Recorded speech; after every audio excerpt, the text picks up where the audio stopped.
Hola, buenos días, bienvenidos al programa de la educación en el departamento de Caldas Aula Abierta, un programa creado y dirigido por Educadores Unidos de Caldas Educal. En este espacio andamos en los temas que le compete al magisterio a nivel del departamento de Caldas y vivimos muy de cerca las actividades que realizan las diferentes organizaciones sindicales. Mientras tanto, sean todos bienvenidos.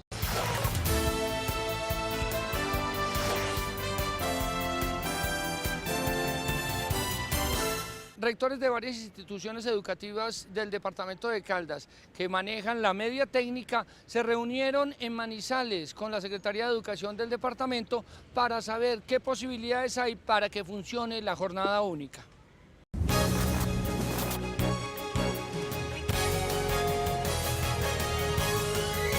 Se realizó el encuentro de rectores de las instituciones educativas que trabajan media técnica y que les han orientado para que se trabaje la jornada única. Se ha generado tanto inconveniente frente a este tema que la intención era ver cuál de estas instituciones educativas tiene la operatividad y los mecanismos para jornada única. De resto, deberán ser revisadas. Pues se pretende es que los rectores queden a gusto y de manera voluntaria, como ha sido toda la trazabilidad del proyecto de jornada única en Caldas, de manera voluntaria a través de los consejos directivos, pues entonces que ellos mismos definan y decidan si cumplen con los requisitos mínimos necesarios para poder adelantar lo ordenado en la resolución. Y si no, pues igualmente el secretario está comprometido a que vamos a derogar los que no quieran ingresar. Algunos de los municipios de Caldas que tienen media técnica tendrán que mejorar para cumplir con las exigencias que tiene la jornada única. La sede de Policarpa Solabarrieta, unas aulas para iniciar por lo menos con jornada única en preescolar y primero. En el momento no, estamos en la parte de adecuación y construcción. En este momento, digamos que una de las principales dificultades que pasa a la institución es la carencia de infraestructura. Hay una infraestructura que fue construida, digamos, hace 50, 60 años. Asimismo, las que no cumplen con lo establecido por la ley tendrán que seguir siendo solo de media técnica y no podrán aplicar para esta jornada. Pues en estos momentos tenemos ya el programa de jornada única dentro de toda la institución con el 100% de los estudiantes. Lo que propone ahora la Secretaría es que los colegios que son técnicos ingresen esos estudiantes a jornada única. Nosotros estamos en el dilema de que no somos colegios técnicos. Esta fue la reunión que sirvió para darle claridad a las instituciones educativas que funcionan con bachillerato técnico y que por lineamientos de las administraciones querían ponerlos en jornada única.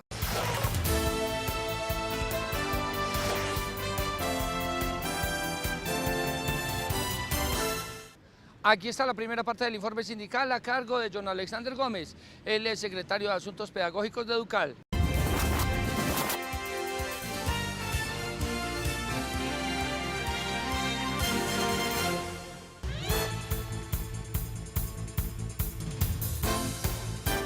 El objetivo de esta reunión pues tenía básicamente dos aspectos. Lo primero, hacer un análisis de coyuntura de la situación actual y cuál va a ser la posición que asume la central unitaria frente a las nuevas políticas que se darán en el país a partir del 7 de agosto. Y lo segundo, en relación a las elecciones que tendremos el próximo 21 de septiembre, de la Central Unitaria de Trabajadores, y también recordar pues que en esa misma fecha tendremos elecciones de FECODE. Frente al primer punto, ¿cuál es la decisión unánime que toma la Junta Nacional frente al nuevo gobierno? Obviamente haciendo un análisis del programa presentado por quien será el nuevo presidente de los colombianos, Iván Duque, e igualmente frente a lo que ha venido expresando posterior a ser electo, es que vemos que va a haber una serie de políticas que van a afectar al conjunto del movimiento sindical, al conjunto de los trabajadores colombianos, y unas medidas que obviamente van a afectar al conjunto del pueblo colombiano. Están en ciernes entonces varias reformas que se han venido planteando, no solamente el tema de reforma a la justicia, sino también que se viene hablando de una nueva reforma tributaria, desarrollar también elementos que van a ser de reforma laboral, y también se viene planteando una nueva propuesta o proyecto de reforma pensional para los colombianos. Además de eso, pues ya vimos cómo se ha venido planteando por parte del gobierno la venta de importantes empresas, como es el caso de Ecopetrol, de ISA y del ICETEX, que son del Estado colombiano y se busca pues avanzar en la venta de estas empresas a grandes monopolios extranjeros. En ese sentido, lo que estamos vislumbrando es que va a ser un gobierno que va a arrasar o buscará arrasar los derechos de los trabajadores y del pueblo colombiano. En ese sentido, por eso fue por unanimidad la declaración política que define la Junta Nacional, plantea declarar abiertamente la oposición al nuevo gobierno de Iván Duque. También denunciamos en esta Junta Nacional el proceso de eliminación de asesinatos sistemáticos que se viene dando a líderes sindicales, sociales y políticos.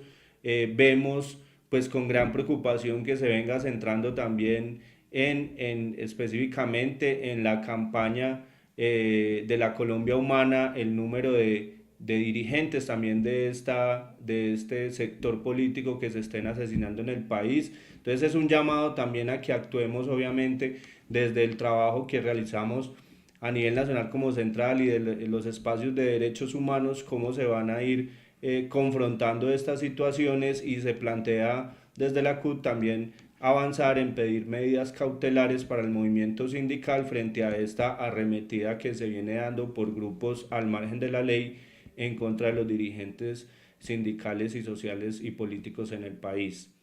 En el segundo aspecto, que tiene que ver con las elecciones, pues tomamos también unas decisiones en cuanto a las fechas límite para la inscripción de listas, que va a ser del 20 de julio hasta el día 30 de julio.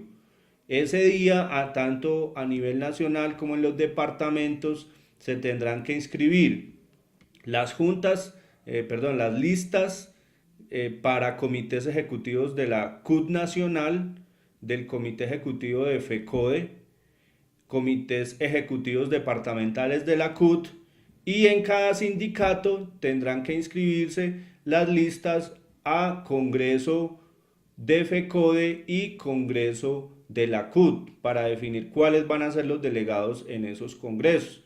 Entonces, aspiramos pues que haya una amplia participación del magisterio en la vinculación a este proceso, inscribiendo listas, pero obviamente también respaldando las diferentes propuestas, las diferentes planchas que se inscribirán para los comités ejecutivos del orden nacional y del orden departamental, y las listas para los congresos. Allí pues obviamente ratificamos la resolución 05, que es la que define todos los aspectos puntuales frente a la inscripción de listas o a los cambios que se hagan posteriores al 30 de julio de estas listas. Eso está pues claramente definido en esta resolución.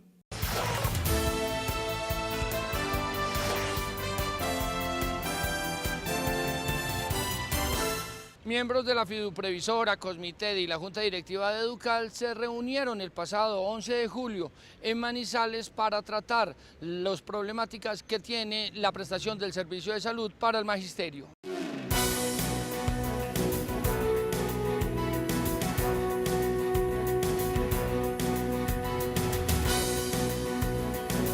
Se realizó la aplazada reunión de los miembros de Cosmited y la Fiduprevisora con los directivos de Educal para buscar soluciones a la mala prestación de los servicios de salud. Fueron más de 5 horas donde Educal les demostró a Cosmited y a la Fiduprevisora el incumplimiento de los términos de referencia del contrato, lo que para Cosmited no es así. Ellos, a través de tablas y cuadros que antes de ilustrar confundían, hicieron creer que todo está muy bien, que las deudas con los hospitales como el de Río Sucio no existen, que las largas filas para reclamar medicamentos no es cierto, que las demoras en las citas, eso no sucede, y antes parecería que el magisterio debería de estar agradecido con esta empresa, pero las conclusiones por parte de Educal son unas. Bueno, la reunión llevada a cabo el día 11 de julio con la gente, con los representantes de Cosmited, pues dejó una clara confrontación entre la postura de la organización sindical y la entidad, en el sentido pues que Cosmited ve un panorama perfecto, como si aquí no estuviera sucediendo nada. Nosotros con hechos y con argumentos les demostramos que hay un incumplimiento a más de un punto del contrato. La Fiduprevisora pues quedó comprometida de hacer los seguimientos y las auditorías respectivas, aunque desafortunadamente hubo ausencia de la fiduprevisora a nivel nacional, también el compromiso del representante de Cosmitet de ir mejorando las cosas. Fuimos enfáticos en exigirle a Cosmitet la reactivación de la sede exclusiva en edificación por parte de Cosmitet en Manizales, que ha sido uno de los grandes problemas que ha tenido, y con eso se solucionaría gran parte de la problemática. Vamos a hacerle llegar el documento a la fiduprevisora y a los organismos de control, y de la misma manera aprovechamos para decirle a los maestros que con la información que llegó vamos a realizar el encuentro de deudores, quedándose por fuera aquellas subdirectivas que no reportaron la información como se había pedido y que fue la razón por la cual se suspendió el encuentro pasado. Vamos a hacer el encuentro de deudores con la información que llegó de los municipios sobre quienes conforman las secretarías de Seguridad Social y las veedurías de Educal. Entonces estaremos elaborando la circular en los próximos días y pidiendo el permiso respectivo para que los maestros puedan asistir. La presencia de la fiduprevisora sirvió para que fueran escuchadas las partes y pudieran sacar conclusiones frente a lo que fue esta reunión y de cuáles serán las acciones que se deberán tomar para que se mejore la prestación del servicio. Conclusiones importantes es priorizar el tema de represas de cirugías, casos puntuales que comentaron algunos de los miembros del sindicato, sobre casuísticas de compañeros que tienen represas de cirugías mayores a 6 meses, entonces se quiere revisar muy puntual el tema y identificar estos casos para dar prioridad. Primer punto. Segundo punto, entrega de medicamentos. Se requiere la legalización de todas las farmacias de la principal y que estén legalizadas todas las farmacias de apoyo y se esté garantizando la prestación del servicio. Dentro de los pliegos del contrato está la parte de que si cada medicamento pendiente para entrega se debe garantizar la entrega dentro de las 24 horas siguientes, y si si queda pendiente se debe hacer la entrega en el domicilio. Por parte de la empresa prestadora del servicio de salud para el magisterio, llegó con una delegación superior a la de Educal, donde varios se hicieron de testigos mudos y los que hablaban casi que defendiéndose como gatos patas arriba. Y fueron más las preguntas que quedaron que las respuestas, porque no hubo solución alguna, ni tan siquiera tuvieron la decencia de hablarle a las cámaras del programa para que se conociera cuál es el compromiso para mejorar el servicio. Esta fue su reacción. Ricardo Rodríguez, es nuestro jefe de prensa. Por eso, pero pues, si quiere que diga qué conclusiones salió de aquí. Pero eso ha sido una decisión de la empresa, no puedo, la verdad no. Yo de pronto Ana María quiere, pero yo no. María, Mostramos esta parte de la redacción del doctor Henry Alonso Arias cuando se solicitó para una entrevista en pro de la claridad. Tuvimos testimonio de Educal, de la fiduprevisora. ¿Cómo no mostrar la respuesta de Cosmitet? La verdad quedó el malestar de siempre, donde se hacen preguntas y pocas respuestas. Este es el resultado de la reunión. Se fijó el 31 de julio para una nueva reunión que se espera que sea más productiva que esta.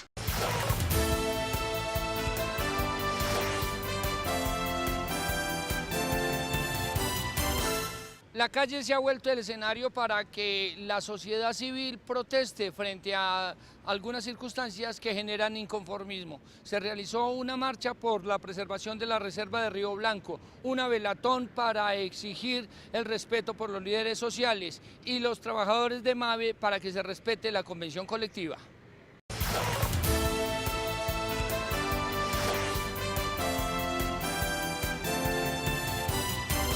La calle se ha vuelto la herramienta que usa la sociedad civil para demostrar el descontento con el gobierno o con otros actores que afectan el normal desarrollo de las actividades. Y es que los ciudadanos no tenemos claro por qué si existen órdenes judiciales y fallos en contra, continúan con el proyecto Tierra Viva, afectando una de las reservas naturales de Manizales. Finalmente la sentencia dice algo muy importante y se refiere específicamente a lo que hace sus veces en todos los órganos judiciales, y dice importantemente que debe haber una prevalencia al interés general y sobre todo un derecho de prevención y precaución frente a los daños de la reserva. Y es que existen grandes fuerzas que retrasan cualquier proceso para beneficiarse a unos pocos. Por eso, desde la academia hasta los líderes sociales coinciden que lo único que queda es la movilización masiva de la ciudadanía. Es un proceso difícil porque está en manos de la ciudadanía lograr que todos los actores y ahora, digamos últimamente, los jueces sean los que finalmente tomen las determinaciones que en derecho tienen que tomar. Los jueces han estado reacios a fallar. El plan de ordenamiento territorial que acaba de ser aprobado ya definitivamente por los jueces es un instrumento muy importante para que los jueces que tienen a cargo la discusión sobre los temas de Río Blanco pues ya puedan definitivamente fallar. ¿Qué nos queda hacer? Meter más acciones jurídicas, pero lo fundamental, la movilización ciudadana. Vamos por acciones populares, todo lo que haya que hacer, pero eso tiene que estar acompañado de las movilizaciones populares, de que la ciudadanía se empodere, de que nos van a quitar el agua y que este negocio de los constructores se tiene que acabar. Se tiene que acabar porque no pueden sacrificar la vida por construir 4 ladrillos. Y ellos están violando la ley, porque les quiero recordar, esa licencia de construcción se les dio cuando apenas estábamos aprobando el POT. Y fueron hombres, mujeres, niños, estudiantes, que ven que pasa el tiempo y nada pasa con Río Blanco. Como nada pasa con los crímenes de líderes sociales que se vienen sucediendo en el país y que el Estado muy poco o nada le importa. Por eso, diferentes organizaciones a nivel nacional convocaron a una velatón para que se respete la vida de quienes piensan diferente. Hoy se da con los líderes sociales, nosotros creemos que es una decisión política de quienes han mantenido el statu quo, no quieren perderlo. Ellos han visto que todo lo que se dio en el proceso electoral último, en la campaña de la Coalición Colombia o de la coalición de la Colombia Humana, es un riesgo para perder los beneficios que tienen. Y por esa razón pues se ha tomado una decisión, no tenemos duda de que se ha tomado una decisión. Están utilizando esos pequeños actores armados en zonas muy aisladas del país, pero vienen para los centros urbanos. Y es que en el transcurso de la historia del país no solamente han asesinado a líderes sociales, sino también maestros que por trabajar en la comunidad también los han asesinado. Por eso se hicieron presentes en esta velatón. A ver, el magisterio de hecho tiene que estar vinculado porque es uno de los sectores de trabajadores que más es víctima de la violencia que el Estado colombiano nuevamente implementa. Pareciera ser que revive la década de los años 80, donde las fuerzas del Estado arremeten contra los trabajadores y los luchadores sociales. Educali, FECODE, lógicamente tienen que estar allí, puesto que nosotros hemos puesto muchos muertos y esta semana el magisterio colombiano nuevamente es víctima de amenazas. Los jóvenes representados a través del gabinete juvenil de la alcaldía de Manizales dijeron presente porque saben que esto no es una problemática de partidos políticos, sino de una sociedad que sueña con un país en paz.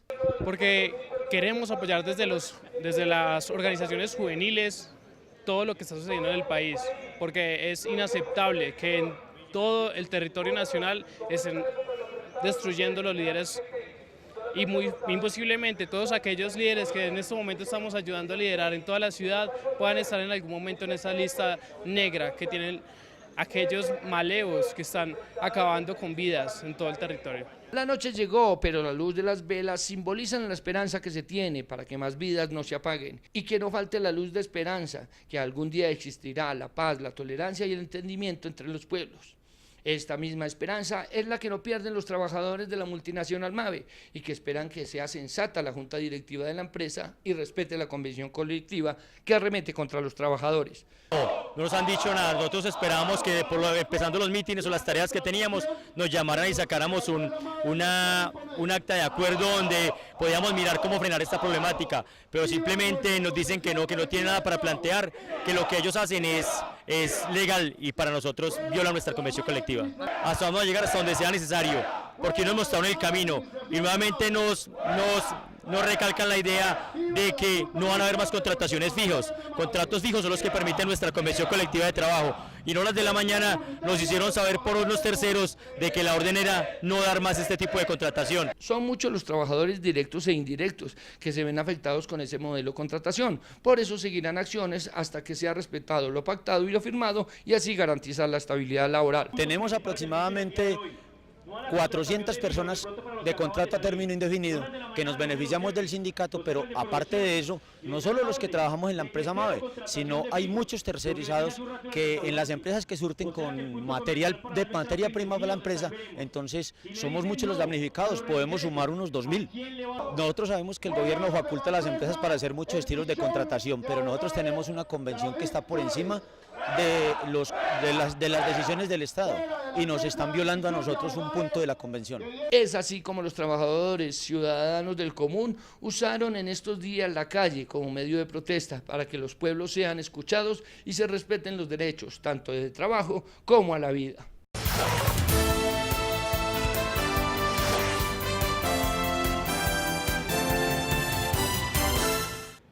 Desde la zona rural del municipio de Neira, más exactamente de Llano Grande, llega este docente con un método práctico para enseñar la trigonometría.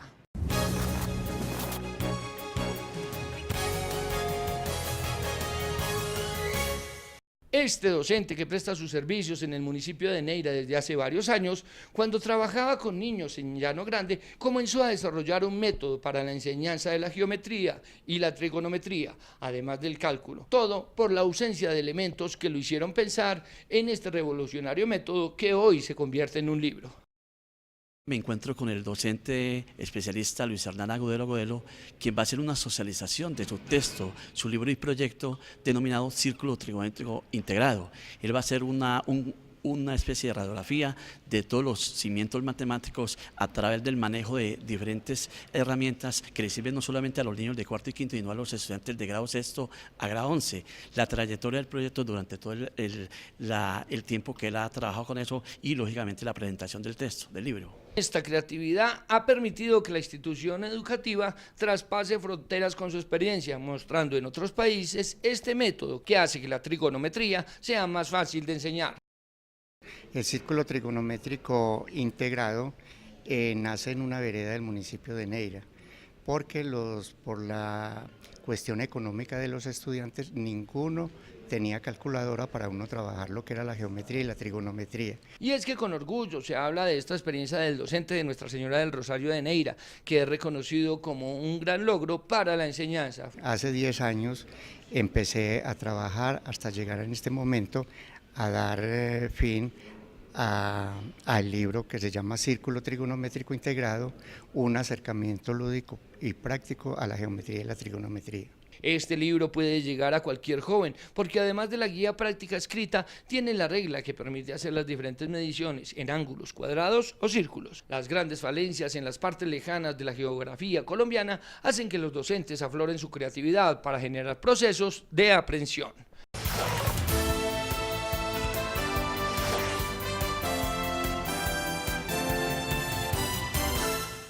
Aquí está la segunda parte del informe sindical a cargo de John Alexander Gómez, secretario de Asuntos Pedagógicos de Educal.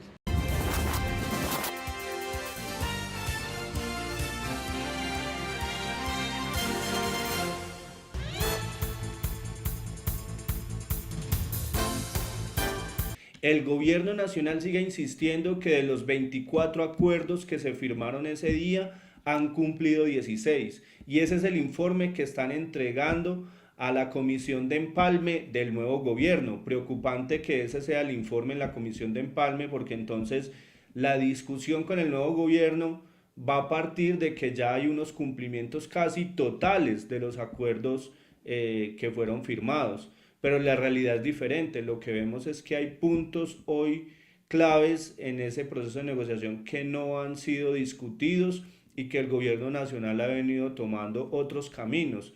Caso especial para mencionar es el tema de la financiación de la educación. Quedó planteado que íbamos a desarrollar una reforma constitucional a los artículos 356 y 357 para transformar el mecanismo de financiación o la fórmula de financiación de la educación en el país, pero no solo la educación, el agua potable, saneamiento básico, también están, y la salud también hacen parte del sistema de financiación que tiene que ver con el Sistema General de Participaciones. Al día de hoy la propuesta del Gobierno Nacional es reformar la Ley 715, que implica simplemente sacar de un lado para darle a otro, es decir, cambiar los porcentajes únicamente de lo que va para salud, para educación, agua potable y saneamiento básico, y no dar soluciones de fondo. Ese es un punto, por ejemplo, que no ha tenido salida y que es fundamental en la discusión actual, porque se habla, y es el informe que nos da FECODE, que hoy podemos hablar que para este año hay un déficit presupuestal para la educación de alrededor de 2 billones de pesos, y que las entidades territoriales en el país tendrían recursos para funcionamiento hasta el mes de octubre y no tendrían cómo cubrir el resto del año según el déficit que se tiene actualmente.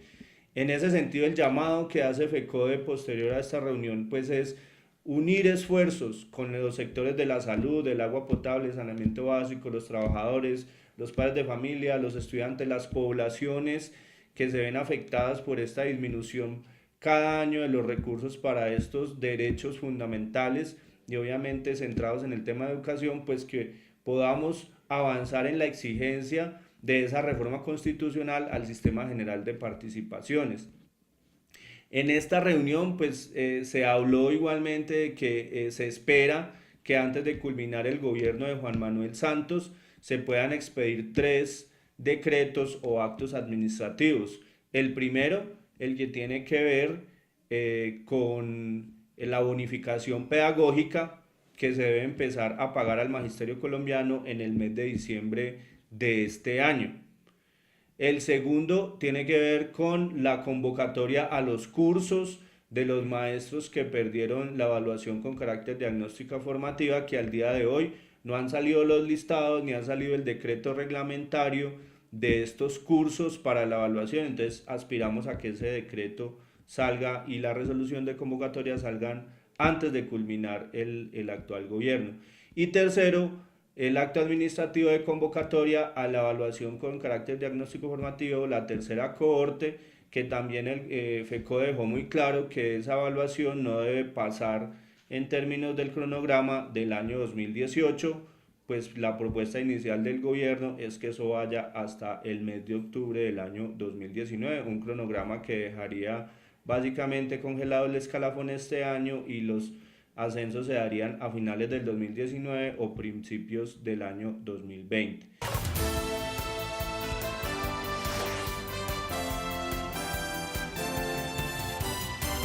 Recuerden que tenemos una página web www.educal.com.co, también en Facebook, Educadores Unidos de Caldas, en Twitter, @Sindicato Educal. Para sus comentarios y sugerencias, el correo electrónico educal@une.net.co. Mientras tanto, feliz comienzo de semana.